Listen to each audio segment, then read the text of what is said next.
Herkese merhaba. Bugün sizi alıp 19. yüzyıl Paris'inin tam kalbine götüreceğim.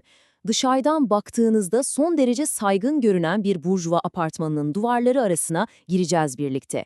Émile Zola'nın o usta kalemi sayesinde o cilalı yüzeylerin ardındaki sırları, karanlık entrikaları ve toplumu içten içe nasıl kemirdiğini katman katman ortaya çıkaracağız.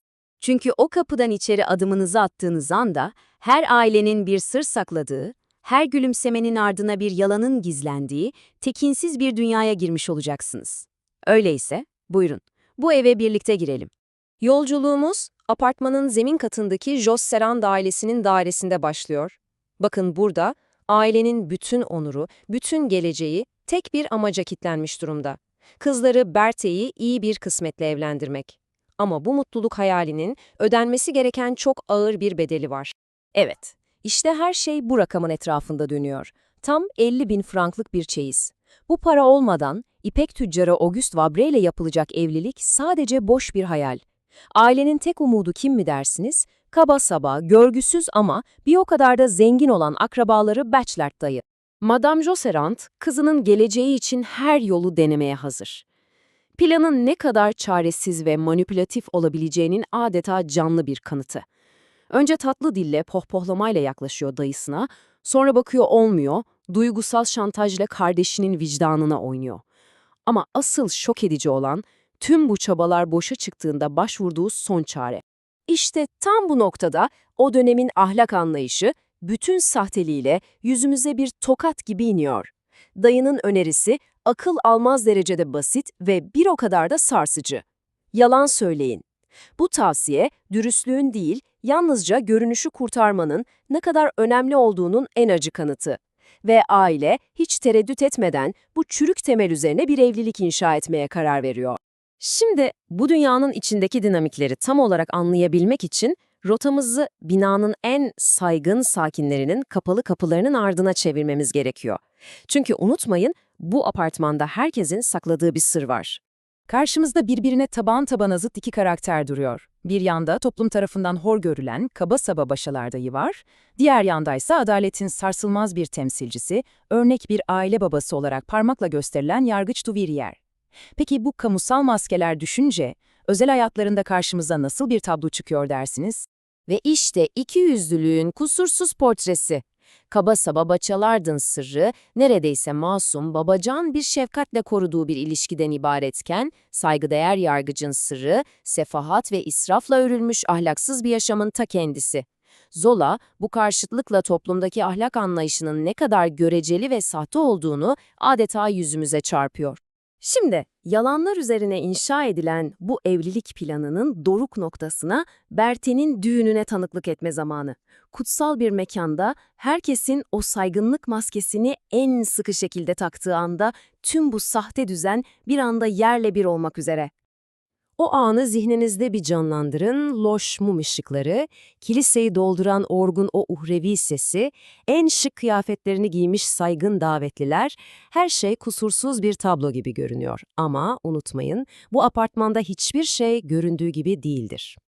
Ve tam o anda sessizliği bir bomba gibi patlatan o suçlama geliyor. Damadın kardeşi Theophile, nikahın tam ortasında mağaza tezgahtarı Octave'ı karısıyla zina yapmakla itham ediyor.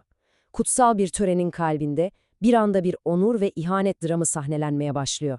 Bu olay alelacele bir yanlış anlaşılma denilerek üstü örtülmeye çalışılsa da aslında binanın ahlaki temelinin ne kadar çürük olduğunu gösteren sarsıcı bir deprem gibi.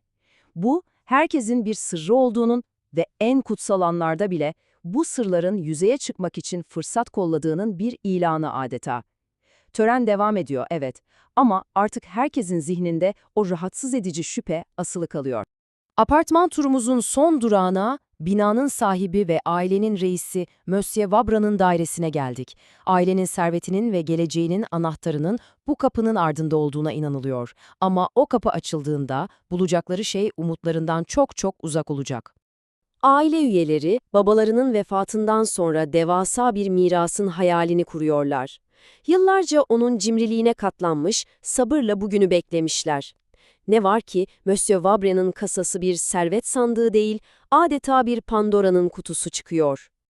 Evet, karşılaştıkları tek büyük rakam bu. Ama bu bir miras değil. Bu, yaşlı adamın ardında bıraktığı devasa borcun ta kendisi. Meğer bütün o istatistik merakı, o titizlikle tutulan defterler, hepsi gizli bir kumar bağımlılığını örten bir paravanmış. Yaşlı adam ailesinin tüm geleceğini borsa spekülasyonlarında eritmiş, geriye sadece bir enkaz bırakmış. Ailenin o büyük servet umudu bir anda altından kalkılmaz bir borç batağına dönüşüyor. Ve bu felaketin ortasında en ölümcül darbe yine aile içinden geliyor.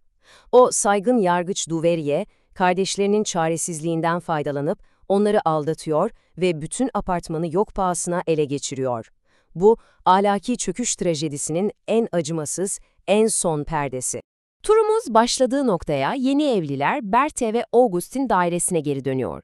Gelin bakalım yalanlar ve finansal bir enkaz üzerine kurulan bu evliliğin akıbeti ne olmuş? Karşımızdaki tablo aslında her şeyi anlatıyor. Berthe, babasının evinde yaşadığı yoksulluğun acısını lüksle, israfla unutmaya çalışıyor. August ise her an borç batağına saplanma korkusuyla yaşıyor. Yani birinin en büyük hayali, diğerinin en korkunç kabusu. Bu evlilik en başından beri çözümü imkansız bir denklemdi ve varacağı tek yer kaçınılmaz bir sefalet. Ve bu evlilik enkazının üzerinde tekinsiz bir gölge dolaşıyor. Sessiz, gözlemci ve son derece sabırlı Octave Murray.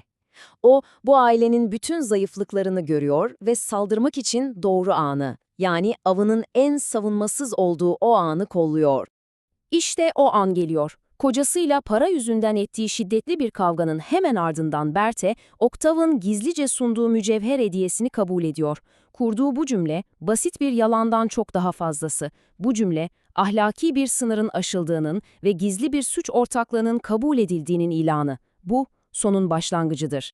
Zola'nın apartmanı zihnimizde bu can alıcı soruyu bırakarak bize veda ediyor. Saygınlık maskesinin ardına saklanmış bu dünyada her bir karakter mutluluğu ve güzelliği ararken aslında farkında olmadan kendi çöküşüne hazırlıyor. Ve bu apartmanın duvarları koca bir toplumun ahlaki iflasının sessiz tanıkları olarak sonsuza dek ayakta kalıyor.